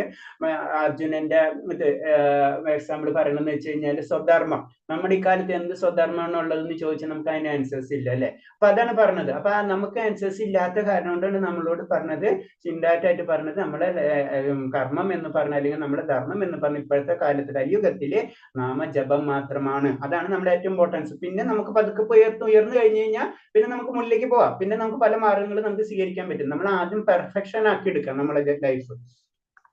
അതാണ് ഇതിൽ പറയുന്നത്. അപ്പൊ ജീവിത ആരംഭം മുതൽക്ക് തന്നെ ബ്രഹ്മചര്യ അനുഷ്ഠിക്കും നിർവില്ലാത്തവെന്ന് ലോകത്തിൽ സാമൂഹിക അത്രയധികം മാറ്റങ്ങൾ വന്നു കഴിഞ്ഞു എന്ന് പറയുന്നത്. അതാണ് പ്രത്യേകത. നമുക്ക് അതിലേക്ക് കയറാൻ പറ്റില്ല. നമുക്ക് ഏതെങ്കിലും സന്യാസി വരുമ്പോൾ വിപ്പിച്ചാൽ അവർ കടത്തൂല. കാരണം അവർക്കറിയാം ഇവർക്കൊന്നും പറ്റില്ല എന്ന്. അവർ ഇതിനെ തന്നെ പ്രോളായിക്കൊണ്ടിരിക്കും. കുറച്ച് നാളുമ്പോൾ അതിലെന്തെങ്കിലും പ്രശ്നം ഉണ്ടാക്കി അവിടെ ഇഷ്ടം ഉണ്ടാക്കിക്കൊണ്ടിരിക്കും. അപ്പൊ അങ്ങനത്തെ ആൾക്കാരൊന്നും ആരും അക്സെപ്റ്റ് ചെയ്യില്ല. അപ്പൊ അത് തന്നെ ആ സിസ്റ്റം തന്നെ ആകെ മറിഞ്ഞുകൊണ്ടിരിക്കുക. അപ്പൊ വളരെ അപൂർവമായിട്ട് മാറിക്കൊണ്ടിരിക്കുക. അപ്പൊ അത് കാരണം കൊണ്ടാണ് നമ്മുടെ ചൈതന്യ മഹാപ്രഭു നാമോച്ചാരണമല്ലാതെ ഭൗതികശാസ്ത്രകാലത്ത് മറ്റൊരു വഴിയില്ല എന്ന് ശ്രീ ചൈതന്യ മഹാപ്രഭു പ്രഖ്യാപിച്ചത്. കാരണം ഇത് സാധാരണ ജനങ്ങൾക്ക് വേണ്ടിയിട്ടുള്ളതാണിത്. പിന്നെ 12ാമത്തെ ശ്ലോകം. സർവധാരണി സംയമ മനോഹൃതി നിരുച്ഛജ മൂർത്യന്യാത്മന പ്രാണ മനസാസ്ഥിത യോഗധാരണം. ഇവിടെ പറഞ്ഞ പ്രകാരം യോഗ പരിശീലനമെങ്കിൽ ആദ്യമായി വേണ്ടത് ഇന്ദ്രിയങ്ങളുടെ കഥ കടക്കുകയാണ്. ഇപ്രകാരം ഇന്ദ്രിയങ്ങളെ സമന്വയിച്ച് മനസ്സിനെ ഹൃദയത്തിൽ ഏകാഗ്രമാക്കും പ്രാണവായുവിനെ മൂർധാവിൽ സ്വീകരിക്കാൻ ചെയ്താൽ യോഗസ്ഥനാകാം. അപ്പൊ യോഗി എന്ന് പറയുമ്പോൾ സാധാരണ നമുക്ക് മനസ്സിലാവുന്ന യോഗി, ഭക്തരല്ല. യോഗി എന്ന് പറയുമ്പോൾ യോഗിക്ക് എന്നുള്ളതെന്ന് വെച്ച് കഴിഞ്ഞാൽ യോഗിയുടെ ഏറ്റവും ഇമ്പോർട്ടൻസ് ആയിട്ട് വേണ്ടതെന്ന് പറഞ്ഞു കഴിഞ്ഞാൽ നമ്മുടെ 6ാം അധ്യായത്തിൽ പഠിച്ചിട്ടുണ്ട് അല്ലെ? അതായത് ഏറ്റവും വരുമ്പോ യമ നിയമ ആസന പ്രാണായാമ പ്രത്യാഹാര ധാരണ ധ്യാനം പിന്നെ സമാധി, ഇങ്ങനെയാണ് പൊസിഷൻ വരുന്നത്. അപ്പൊ അതില് അതിന്റെ ഇടയ്ക്ക് യമോ നിയമമൊക്കെ കഴിഞ്ഞ് വരുമ്പോൾ പ്രാണായാമം കഴിഞ്ഞ് വരുമ്പോൾ നമ്മൾ ഇന്ദ്രിയങ്ങളൊക്കെ കൺട്രോൾ ചെയ്യേണ്ട ഒരവസ്ഥയിലേക്ക് നമ്മൾ വരുന്നത്. എല്ലാ ഇന്ദ്രിയങ്ങളും നമ്മൾ കൺട്രോൾ ചെയ്യണം. അപ്പൊ വിരക്തിയാണ് അതിൽ ഇമ്പോർട്ടൻസ് അല്ലെ? അപ്പൊ അതിന് പ്രത്യാഹാരം എന്ന് പറയുന്നത് അവിടെ നമ്മളെ ഈ അറിവ് സമ്പാദിക്കുന്ന ഇന്ദ്രിയങ്ങളെ കണ്ണ്, ചെവി, മൂക്ക്, നാക്ക്, ത്വക്ക് എന്നിവിടെ നിങ്ങളെ സ്വ അനുഭവങ്ങളെ അനുവദിക്കാത്ത പൂർണ്ണമായി നിയന്ത്രിക്കണം. നമ്മുടെ ഇന്ദ്രിയങ്ങളെ നമ്മൾ നിയന്ത്രിച്ചേ പറ്റൂ എന്ന് പറഞ്ഞു. അങ്ങനെ ആയിക്കഴിഞ്ഞാല് നമ്മള് യോഗയിലേക്കുള്ള അതിനാണ് യോഗസ്ഥനാകാൻ നമുക്ക് കഴിയുള്ളൂ എന്ന് പറയുന്നത്. അപ്പൊ അതാണ് അതിൽ പറഞ്ഞു. അപ്പൊ ഭക്തിസേവന മുഴുകി എപ്പോഴും കൃഷ്ണന്റെ മനസ്സൊരുക്കി സാധിച്ചാൽ മനുഷ്യന് ഇളക്കമറ്റ അതീന്ദ്ര സമാധി അനായസന സമാധി ലഭ്യമായി തീരും. അപ്പൊ എന്താണ് ഭക്തിയുത സേവനമാണെന്ന് വെച്ച് കഴിഞ്ഞാൽ ഇത് ചെയ്യാണ്ട് തന്നെ നമുക്ക് അതിലേക്ക് കടക്കാം, സമാധി പൊസിഷനിലേക്ക് കടക്കാൻ കഴിയും. അതും ഇതിന്റെ ഒരു ആൾട്ടർനേറ്റീവ് ആണ്. അപ്പൊ എന്താ എനിക്ക് അത് ചെയ്യാൻ പറ്റുന്നെങ്കിൽ തീർച്ചയായിട്ടും ചെയ്യാം. കാരണം ചില വ്യക്തികൾക്ക് ചില അതായിരിക്കും ഇഷ്ടം. ചിലർക്ക് പറയും മാത്സ് നമുക്ക് ടഫ് ആണെന്ന് വെച്ചാൽ ചില കുട്ടികൾക്ക് മാത്സ് ആയിരിക്കും ഇഷ്ടം. അത്ര നമ്മൾ അതിൽ നിന്ന് മനസ്സിലാക്കിയാൽ മതി. പക്ഷെ എല്ലാവർക്കും മാത്സ് ഇഷ്ടപ്പെടണമെന്നില്ല. 90% കുട്ടികൾക്കും കൂടുതൽ ടഫ് ആയിരിക്കും. ഇപ്പൊ നമ്മൾ അതൊക്കെ കാറ്റഗറിയിലാണെന്ന് വിചാരിക്കാം. അല്ല, ഓക്കെ, അതാണ് ഇഷ്ടം, അതിലേക്ക് പോകാം. ഭഗവാൻ അതിനൊരിക്കലും തെറ്റ് പറയണില്ല. ആ മാർഗത്തിലൂടെ പോകാൻ പറ്റും. പക്ഷെ സാധാരണ എല്ലാവർക്കും ഇതാകുന്നു. അതാണ് ചൈതന്യ മഹാപ്രഭു നമ്മളോട് പറയുന്നത്. കാരണം നമ്മളെ പറ്റിയിട്ട് ഏറ്റവും എളുപ്പം നമുക്ക് ചെയ്യാൻ പറ്റുന്ന കാര്യങ്ങളാണ് പറയുന്നത്. പിന്നെ അടുത്ത ഓമിത അക്ഷരം ബ്രഹ്മ വ്യാഹരം മാമനുസ്മരൻ യം പ്രയാതൻ ദേഹം സയാതി പരമാം ഗതി. ഇങ്ങനെ യോഗ്യസ്ഥനായി ഓം എന്ന ഉത്തമമായ വിശുദ്ധാക്ഷരം സംയോഗം ഉച്ചരിച്ചുകൊണ്ട് പരമദുപുരുഷനെ സ്മരിച്ചുകൊണ്ട് ശരീരം ത്യജിക്കുന്ന അത്യാത്മത്തിലെത്തും, സംശയമില്ല. അപ്പൊ അതിന് പറഞ്ഞു ഓം മാത്രം പറഞ്ഞുകൊണ്ടിരിക്കുന്ന യോഗേശ്വരന്മാരെ നമുക്കറിയാം അല്ലെ. അപ്പൊ അവർക്കായാലും അവരങ്ങനെ ആത്മീയതയിലേക്ക് ഉയർന്ന് ലാസ്റ്റ് എന്തെന്ന് പരമപുരുഷനെ സ്മരിക്കാൻ തുടങ്ങും. അങ്ങനെ പരമപുരുഷനെ ശരീരം സ്മരിച്ച് കഴിഞ്ഞാൽ ശരീരം ത്യജിച്ചു കഴിഞ്ഞാല് ആത്മീയ ലോകങ്ങളിലേക്ക് തന്നെ അവരെത്തുന്ന പറയണം. അപ്പൊ ഇതിന് പല കാറ്റഗറി കൂടെ നമുക്ക് പറയില്ല. നമുക്ക് എന്തായാലും ജോലി കിട്ടിയാൽ മതി. നമുക്ക് വേണമെങ്കിൽ ചിലര് എഞ്ചിനീയറിംഗ് പഠിക്കും, ചിലർ മെഡിസിൻ പഠിക്കും, ചിലർ കൊമേഴ്സ് പഠിക്കും. എന്ത് പറഞ്ഞാലും ലക്ഷ്യം എന്താണ്? ഒരു ജോലിയാണ് സാധാരണ ജനറൽ ആയിട്ട് പറയുന്നത്. അപ്പൊ അതേപോലെ തന്നെയാണ് എന്ത് പറഞ്ഞത്. അപ്പൊ ഓങ്കാരം ഉച്ചരിച്ച് അവർക്ക് ആ ലെവലിലേക്ക് വരാൻ പറ്റുന്ന പറയണത്. അപ്പൊ അതില് പറയണത്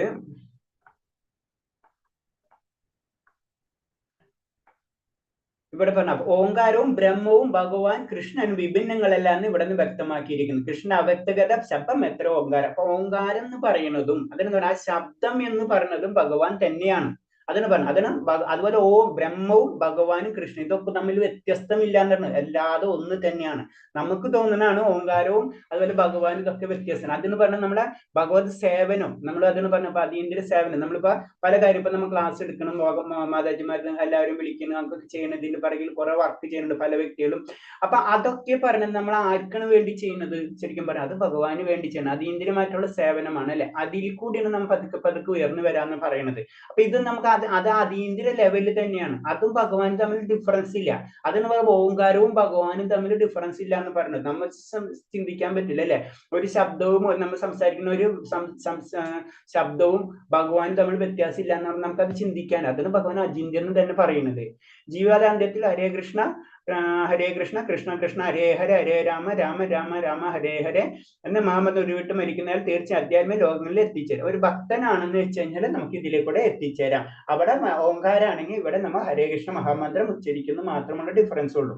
അതാണ് മനസ്സിലാക്കേണ്ടത്. 14 അനന്യ ചേത സതതം യോ മാം സ്മരതി നിത്യസ്യ തസ്യാഹം സുലഭം പാർത്ത നിത്യയുക്തസ്യ യോഗിന. അല്ലേ പ്രാർത്ഥന നിരന്തരമായ ഭക്തിയുത സേവനം മൂലം സ്ഥിരചിത്തയോടെ എന്നെ എപ്പോഴും സ്മരിക്കുന്ന യോഗിനിഷ്ഠനെ ഞാൻ സുപ്രാപ്യപ്പനാണ്. അപ്പൊ ഇതെന്ന് പറഞ്ഞു. അപ്പൊ ഇതിൽ പറഞ്ഞ ഓങ്കാരാണെങ്കിൽ അടുത്തത് ഭഗവാൻ പറയുന്നത് എന്താണ്? ഭക്തിയുത സേവനമാണ് അല്ലെ. ഭക്തിയുത സേവനത്തിൽ കൂടി എപ്പോഴും എന്നെ സ്മരിക്കുന്നവനും ആരെ ഞാൻ പ്രാപ്യനാണ് എന്ന് ക്ലിയർ ആയിട്ട് പറയുന്ന ശ്ലോകമാണ്. യഥാർത്ഥ ഭക്തിയോഗത്തിന് ഭക്തന് കൃഷ്ണൻ മാത്രം താല്പര്യമുള്ളൂ എന്ന് വ്യക്തമാകുന്നു. അപ്പൊ ഒരു ഭക്തനെ സംബന്ധിച്ച് കൃഷ്ണനെ സ്മരിക്കാനായിരിക്കും ആഗ്രഹം. അപ്പൊ മറ്റുള്ള കാര്യങ്ങൾക്ക് ആഗ്രഹം കുറവായിരിക്കും.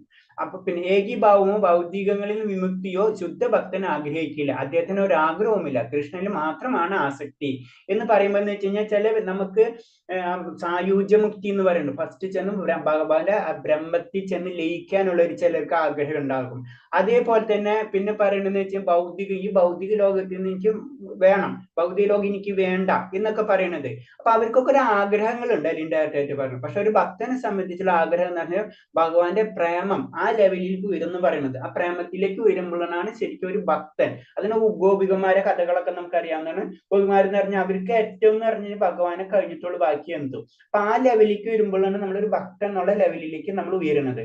മറ്റേതിനേക്കാൾ ശ്രേഷ്ഠമാണ് ഭഗവത്ഗീത ഭക്തിയോഗത്തെ കാണുന്നത്. അപ്പൊ ഭഗവത്ഗീത എന്ന് പറഞ്ഞത് അൾട്ടിമേറ്റ് ഭഗവാനെ സ്മരിക്കുക, അല്ലെങ്കിൽ ഭക്തിയോഗത്തെയാണ് ഏറ്റവും ഇമ്പോർട്ടൻസ് കൊടുത്തിട്ടുള്ളത് എന്ന് പറയുന്നത്.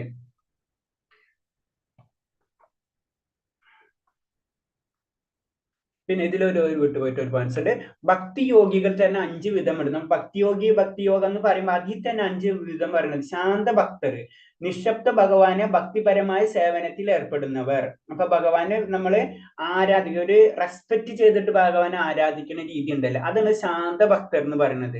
പിന്നെ ദാസ്യ ഭക്തർ, ദാസനെ പോലെ സേവിക്കുന്നവർ. ഇപ്പൊ ഹനുമാൻ സാവിനെ പോലെ നമ്മുടെ ഭഗവാന് വേണ്ടി എന്തും ചെയ്യാൻ ഏത് സമയത്ത് റെഡി എന്നുള്ള രീതിയിൽ നിൽക്കുന്ന രീതി, അതാണ് ദാസൻ. സാഖ്യ ഭക്തർ, സുഹൃത്തിനെ പോലെ, കൃഷ്ണനെ പോലെ, അതായത് അർജുനന്റെ സ്വഭാവം സുഹൃത്തിനെ പോലെ, അത് ആ ലെവല്. പിന്നെ വാത്സല്യ ഭക്തർ, അതെന്ന് പറഞ്ഞു കഴിഞ്ഞാല് വാത്സല്യം, അമ്മ, പിതാവ്, അങ്ങനത്തെ രീതിയിൽ അത് വരുന്നതാണ് വാത്സല്യ ഭക്തർ. പിന്നെ മാധുര്യ ഭക്തർ, അതെന്ന് പറയുന്നത് കൃഷ്ണൻ സ്വയം പ്രേമാജനത്തോടെ സേവിക്കുന്നവർ.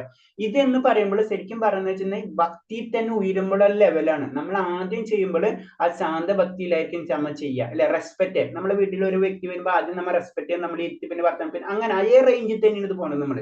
അപ്പൊ ശാന്ത ഭക്തര്, പിന്നെ അടുത്ത ലെവൽ ദാസ്യഭക്തരിലേക്ക് വരും, പിന്നെ സത്യഭക്തരിലേക്ക് വരും, പിന്നെ വാത്സല്യ ഭക്തി, പിന്നെ മാധുര്യ ഭക്തത്തിൽ എത്തുമ്പോഴാണ് ആ ഗോപിമാരെ ടോപ്പ് ലെവലിലേക്ക് എത്തണം. ആ ഭക്തി തന്നെ കുറെ കാറ്റഗറി ഉണ്ട്, അതാണ് അതിൽ പറയുന്നത്. പിന്നെ അടുത്ത ശ്ലോകം, മാമുഭേദ പുനർജന്മ ദുഃഖാലയമശാശ്വതം നാപ്നുവന്തി മഹാത്മാ സംസിദ്ധം പരമം ഗതാം. ഭക്തിയോഗം കൊണ്ട് എന്നെ പ്രാപിച്ച മഹാത്മാക്കൾ പരിപൂർണ നേടിയവരായാൽ പിന്നീട് ദുഃഖപൂർണവും അസ്ഥിരവുമായി ഈ ലോകത്തിലേക്ക് തിരിച്ചു വരുന്നില്ല. അപ്പൊ ഈ ശ്ലോകത്തിൽ 100% ഭഗവാൻ പറഞ്ഞു തന്നു. നമ്മൾ അങ്ങനെയാണ് മനസ്സിലാക്കേണ്ടത്. എന്താണ്? ദുഃഖാലയം അശാശ്വതം എന്ന് പറഞ്ഞു തന്നു. അപ്പൊ എന്താണ്? ഈ ലോകം എന്ന് പറഞ്ഞത് ദുഃഖാലയമാണ്, അശാശ്വതമാണ്, നിലനിൽക്കാത്തതാണ്, ശാശ്വതമല്ലാത്തതാണെന്ന് ഭഗവാൻ പറഞ്ഞു തന്ന ശ്ലോകമാണിത്. അപ്പൊ അത് നമ്മളെ മനസ്സിലുണ്ടാവാ. അതെന്ന് പറഞ്ഞത് അങ്ങനെ ഭക്തിയോഗം കൊണ്ട്, അത് ഭക്തിയോഗം കൊണ്ട് മാത്രമേ അത് പൂർണ്ണമായിട്ട് ഇത് ഈ ദുഃഖാലയത്തിൽ നമുക്ക് രക്ഷ നേടാൻ കഴിയുള്ളൂ. ദുഃഖപൂർണ്ണം അസ്ഥിരമായി ലോകത്തിലേക്ക്, അങ്ങനെ നാം ഭക്തിയിലേക്ക് ഉയർന്നു കഴിഞ്ഞാൽ ഈ ലോകത്തിലേക്ക്, ഏത് ലോകം? ദുഃഖപൂർണവും ദുഃഖാലയം അശാശ്വതം നാപ്നുവന്തി മഹാത്മന. അപ്പൊ അവർക്ക് ഒരിക്കലും, മഹാത്മാക്കൾക്ക് ഈ ദുഃഖാലയം അശാശ്വതമായ ലോകത്തിലേക്ക് വീണ്ടും തിരിച്ചു വരേണ്ടതില്ല എന്നാണ് പറയുന്നത്. അതായത് ഭഗവാന്റെ ഭഗവാന്റെ ലോകത്തിനെ പറ്റി പറയുന്നത് നമുക്കറിയാം, ഗോലോക വൃന്ദാവനം, അതിന് ഏറ്റവും ടോപ്പ്, അല്ലെ? വൃന്ദാവനം എന്ന് പറയുമ്പോൾ നമുക്കറിയാം ഭൗതിക പ്രകൃതിയിൽ ഇവിടെ ഉള്ളതാണ് വൃന്ദാവനം. അവിടേക്ക് എത്തുമ്പോൾ, മോളിലേക്ക് പോകുമ്പോൾ അതിന് ഗോലോക വൃന്ദാവനം, ഭഗവാന്റെ ലോകം എന്ന് പറഞ്ഞത് ആ ഗോലോക വൃന്ദാവനത്തിലേക്കുള്ള യാത്രയിലാണ് നമ്മൾ എല്ലാവരും, അല്ലെ? അടുത്ത ശ്ലോകം,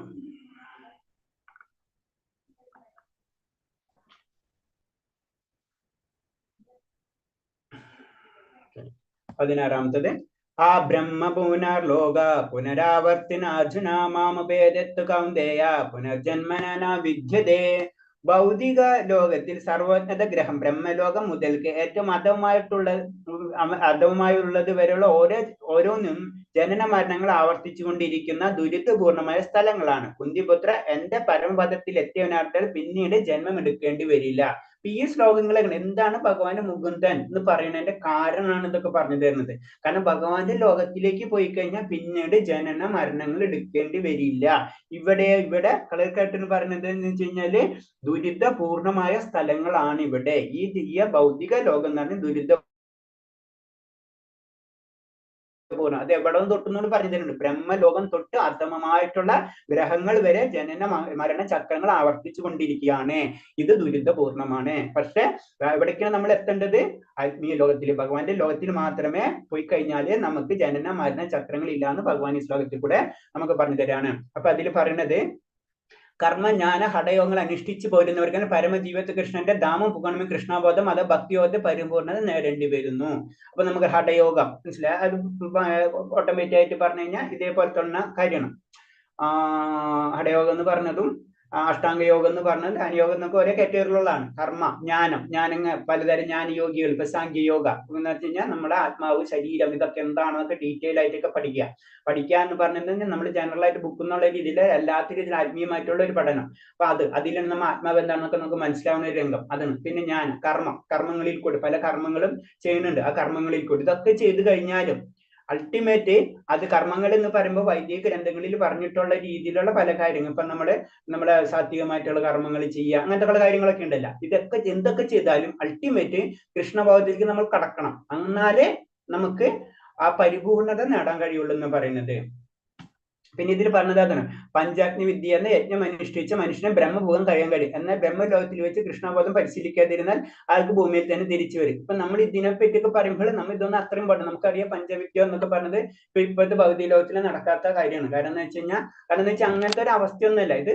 ആ സമയത്തുള്ള അങ്ങനത്തുള്ള ആചാര്യന്മാരൊക്കെ ഉണ്ടാവണം, അല്ലെ? അല്ലാണ്ടൊന്നും നടക്കില്ല. പക്ഷെ അങ്ങനെ ഉണ്ട് സത്യത്തിൽ. അങ്ങനെ അതേ രീതിയിൽ ചെയ്ത് കഴിഞ്ഞാൽ ബ്രഹ്മത്തിൽ പോകാൻ പറ്റും, നമുക്ക് പോകാൻ കഴിയുന്ന പറയുന്നത് ഇൻഡയറക്റ്റ് ആയിട്ട് പറഞ്ഞു കഴിഞ്ഞാൽ. അപ്പൊ അവിടെ വെച്ച് ഇപ്പൊ അതിന്റെ ഒരു ഉദാഹരണം പറയാം. അങ്ങനെ പോയാലടക്കം അൾട്ടിമേറ്റ് ഭക്തിയുത സേവനമില്ലെങ്കിൽ വീണ്ടും ഭൂമിയിലേക്ക് തിരിച്ചു വരും. അപ്പൊ അങ്ങനത്തെ യജ്ഞങ്ങൾ ഉണ്ടെന്നാ പറയുന്നത്, പലതരം യജ്ഞങ്ങളുണ്ട്. അപ്പൊ ആ യജ്ഞങ്ങളിലൂടെ നമുക്ക് മുകളിലേക്ക് ലോകങ്ങളിലേക്ക് പോകാൻ കഴിയും എന്നാ പറയുന്നത്. അത് ഇപ്പോഴത്തെ കാലത്ത് നടക്കുമോ നടത്തില്ല, അത് അടുത്ത ക്വസ്റ്റ്യൻ. കാരണം എന്ന് വെച്ച് കഴിഞ്ഞാൽ നമുക്കറിയാം ഇപ്പോഴത്തെ അതിന് കലിയുഗം എന്ന് പറഞ്ഞ കലിയുഗത്തിലൊക്കെ ഇത് അത്രയും പ്രയാസമാണ്. നമുക്ക് ഒരു കാര്യങ്ങൾ നമുക്കറിയാം, ദ്രവ്യം, അതിൽ പൂജാരി, വേദമന്ത്രങ്ങൾ, ഇതൊന്നും പേരല്ല നമുക്കറിയാലോ അല്ലെ. അപ്പൊ അതാണ് അതിന്റെ പ്രോബ്ലംസ്. അപ്പൊ അത് ഉണ്ടോന്ന് അറിഞ്ഞുണ്ട്, പക്ഷെ അത് പ്രാക്ടിക്കലാക്കാൻ വളരെ ടഫാണ്. അതുപോലെ തന്നെ നമ്മുടെ മെഡിറ്റേഷൻ, ധ്യാനയോഗം, ഹഠയോഗം ഇതൊക്കെ ആണെങ്കിൽ ഉണ്ട്, പക്ഷെ അത് കലിയുഗത്തിൽ പ്രാക്ടിക്കലാക്കാൻ വളരെ ബുദ്ധിമുട്ടാണ്. ഇല്ല, ചെയ്യാൻ വേണ്ടിയവർക്ക് ചെയ്യാം, തീർച്ചയായിട്ടും ചെയ്യാം. പക്ഷെ ഇല്ലെന്ന് വെച്ച് കഴിഞ്ഞാൽ ഇല്ല, ഉണ്ടെന്ന് പറയാം നമുക്ക്. അതാണ് ഇതിൽ പറഞ്ഞു തരുന്നത്. അടുത്ത ശ്ലോകം. സഹസ്രസക യുഗ പര്യന്ത അഹരാൻ ബ്രഹ്മണോ വിദോ രാത്രിയുഗ രാത്രിം യുഗ സഹസ്രാന്ത്രം ദേഹോരോ രാത്രി വിദോ ജനഃ. മനുഷ്യഗണിത പ്രകാരം 1000 യുഗം വേണം ബ്രഹ്മാവിന്റെ ഒരു ദിവസം. രാത്രിക്കും അങ്ങനെ തന്നെ. അപ്പൊ ഇപ്പൊ നമ്മൾ പറഞ്ഞില്ലേ, ഇങ്ങനെ ചെയ്ത് ബ്രഹ്മലോകത്തിലേക്ക് പോകും, അല്ലെങ്കിൽ ബ്രഹ്മലോകത്തോട്ട് പാതാളം വരെ ഇങ്ങനെ നമ്മൾ ജനന മരണ ചക്രങ്ങൾ ഉണ്ടെന്നൊക്കെ പറയുന്നുണ്ടല്ലേ. അപ്പൊ അതില് ബ്രഹ്മാവിന്റെ ആ ആയുസ്സിനെ പറ്റിയാണ് പറയുന്നത്. അത് പറഞ്ഞു തന്നിട്ടുണ്ടോ എന്ന് എനിക്കറിയില്ല, എന്നാലും ഞാനൊന്ന് ജസ്റ്റ് റിപ്പീറ്റ് ചെയ്യാം. പറഞ്ഞു തന്നിട്ടുണ്ട് അത് എത്ര ബ്രഹ്മാവിന്റെ ആയുസ്സിനെ പറ്റിയിട്ടുള്ള നമ്മള് റിപ്പീറ്റ് ചെയ്യണമെങ്കിൽ റിപ്പീറ്റ് ചെയ്യാം, അല്ലെങ്കിൽ വിട്ടളയാം.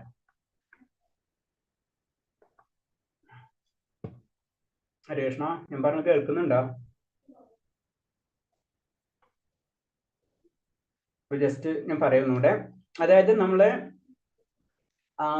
ഇപ്പൊ നമ്മൾ നടക്കുന്ന യുഗം എന്ന് പറഞ്ഞാൽ കലിയുഗം. അതിന് 4,32,000 വർഷമാണ് കലിയുഗം എന്ന് പറയുന്നത്. അപ്പൊ അതിനെ നോക്കുമ്പോൾ നമ്മളിപ്പോ 5000 വർഷം മുന്നാണ് ഭഗവത് ഉപദേശം. അപ്പൊ 4,32 മൈനസ് 5000 മീൻസ് 4,27,000 വർഷം ഇനിയും എടുക്കുന്നുണ്ട് കലിയുഗത്തിന്.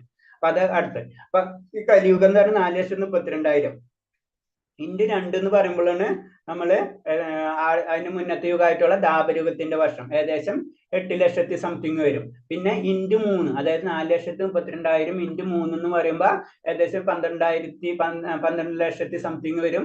അതാണ് ത്രേതയുഗത്തിന്റെ വർഷം എന്ന് പറയുന്നത്. അത്രയും 12 ലക്ഷം സംതിങ് വരും. പിന്നെ ഇൻറ്റു 4, 4,32,000 ഇൻറ്റു 4 17 ലക്ഷത്തി സംതിങ് വരും.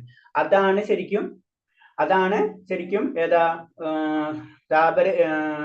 സത്യയുഗം എന്ന് പറയുന്നത്. അപ്പൊ അത്രയും വർഷങ്ങൾ, ഈ വർഷങ്ങൾ എല്ലാവരും കൂട്ടി കിട്ടുമ്പോഴാണ് ശരിക്കും എന്താ പറയുന്നത്, ആ കിട്ടി ഇൻറ്റു 1000 ഇതെല്ലാം കൂട്ടി കിട്ടുമ്പോഴാണ് നമ്മൾ ചതുർയുഗം എന്ന് പറയാം. അങ്ങനെ ഇൻറ്റു 1000 എന്ന് പറയുമ്പോഴാണ് അതാണ് ഭഗവാന്റെ ഒരു പകൽ എന്ന് പറയുന്നത്. 1000 ചതുർയുഗങ്ങളാണ് ഭഗവാന് 1000 ചതുർയുഗങ്ങളാണ് ബ്രഹ്മദേവന്റെ പകല്, അല്ലെങ്കിൽ ഒരു കൽപ്പം എന്ന് പറയുന്നത്. ഇൻറ്റു 2 അപ്പൊ ഒരു ദിവസമായി, ഇൻറ്റു 365 അപ്പൊ ഒരു വർഷമായി, ഇൻറ്റു 100 അപ്പൊ ബ്രഹ്മാവിന്റെ ആയുസ്സായി. ഇത്രയും വർഷം പിടിക്കും ബ്രഹ്മാവിന്റെ ഒരു ജീവിതം.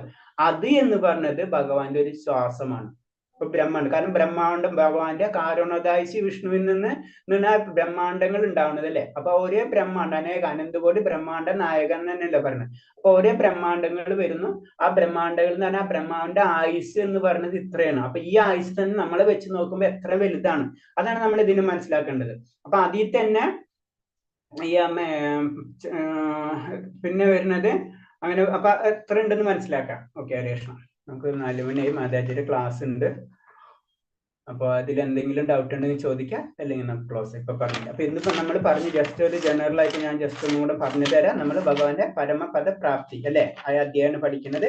അപ്പൊ അതിൽ ഭഗവാനെ പറ്റി ഭഗവാൻ പറഞ്ഞു തരുന്ന കാര്യങ്ങളാണ്. അതിനാദ്യം പറയുന്നത് ബ്രഹ്മം എന്താണെന്നും പരംബ്രഹ്മം എന്താണെന്നുള്ള കാര്യങ്ങളാണ്.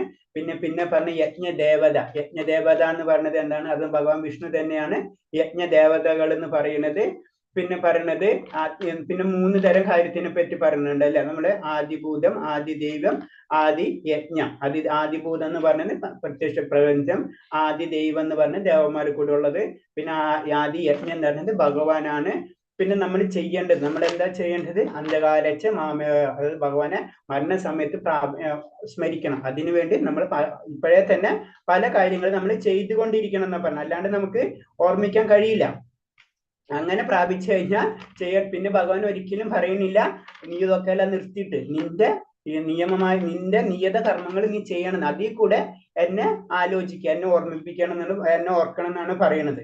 പിന്നെ ഭഗവാനിന്റെ ആ ശക്തി നമുക്ക് മനസ്സിലാക്കണം. കാരണം ഭഗവാൻ അത്രയും പവർഫുൾ ആണ്, ആദ്യ പുരുഷനും സർവ്വനിയന്താവും ഇതൊക്കെ ഉള്ള ഒരു വ്യക്തിയാണ് ഭഗവാൻ, നമ്മള് മനസ്സിലാക്കണം. പിന്നെ നമുക്ക് യോഗനിഷ്ഠയിൽ കൂടിയും ഭഗവാനിലേക്ക് പ്രാപിക്കാൻ കഴിയും എന്ന് പറഞ്ഞു. യോഗനിഷ്ഠ യോഗാഭ്യാസങ്ങളൊക്കെ പഠിച്ചതിന് ശേഷവും നമുക്ക് അതിൽ കൂടെ, പക്ഷെ ഏറ്റവും എന്ന് തന്നെയായാലും അവർക്കും അൾട്ടിമേറ്റ് ഭക്തിയുത സേവനം ഉണ്ടായാലേ പരിപൂർണമായിട്ടുള്ള ഇതിലേക്ക്, പരിപൂർണമായിട്ടുള്ള പവറിലേക്ക് അവർ കടക്കുള്ളൂ എന്ന് പറഞ്ഞു. അപ്പൊ അങ്ങനെ വേദപഠനം ചെയ്യുന്നവരും ഓങ്കാരം ഉരുവിടുന്നവർക്കും ഒക്കെ അതിലേക്ക് കടക്കാൻ കഴിയുന്ന പറഞ്ഞു. അപ്പൊ ഓം ഒരു വിശുദ്ധ ശബ്ദമാണ് അല്ലെ, അങ്ങനെ അത് ഉച്ചരിച്ചിട്ടും ഭഗവാന്റെ അധ്യാത്മ ലോകങ്ങളിലേക്ക് നമുക്ക് ഉയരാൻ കഴിയും എന്നാ പറയുന്നത്. അപ്പൊ അത് ആധ്യാത്മിക ഓം എന്നുമുള്ള ശബ്ദവും ഭഗവാനും തമ്മിലൊന്നും യാതൊരു വ്യത്യാസമില്ല എന്നാ പറയുന്നത്. പിന്നെ പറഞ്ഞ ഭഗവാൻ പറഞ്ഞ ഈ ഭൗതിക ലോകത്തെ പറ്റി പറയുന്നത് എന്താണ്, അതെപ്പോഴും ദുഃഖപൂർണ്ണമാണെന്നല്ല പറയുന്നത് അല്ലെ, അശാശ്വതം ദുഃഖപൂർണ്ണമാണെന്നാണ് പറയുന്നത്.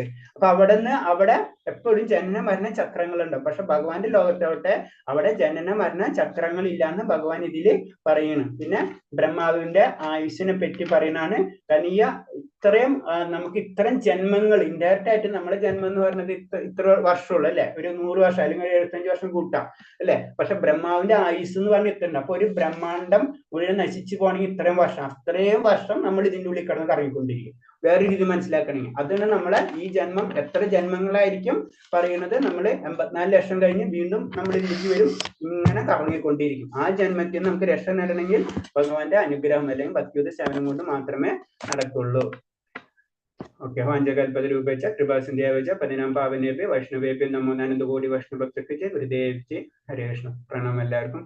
ഞാൻ സ്റ്റോപ്പ് ചെയ്യാം. മാതാജിയുടെ ക്ലാസ് ഉണ്ട്. എന്തെങ്കിലും ഡൗട്ട്സ് ഉണ്ടെങ്കിൽ അടുത്ത ക്ലാസ്സിൽ നമുക്ക് നോക്കാം. ഹരേ കൃഷ്ണ പ്രഭുജി. പ്രണാമം പ്രഭുജി. ശരി ഹരേ കൃഷ്ണ. ഞാൻ മാതാജിനായിട്ട് ഹരേ കൃഷ്ണ. മാതാജിയുടെ ക്ലാസ് ഉണ്ടെന്ന്. ഹരേ കൃഷ്ണ പ്രഭു. ഹരേ കൃഷ്ണ. എല്ലാവർക്കും പ്രണാമം. ഹരേ കൃഷ്ണ പ്രഭു. ലൈവ് ഇടണേ പ്രഭു.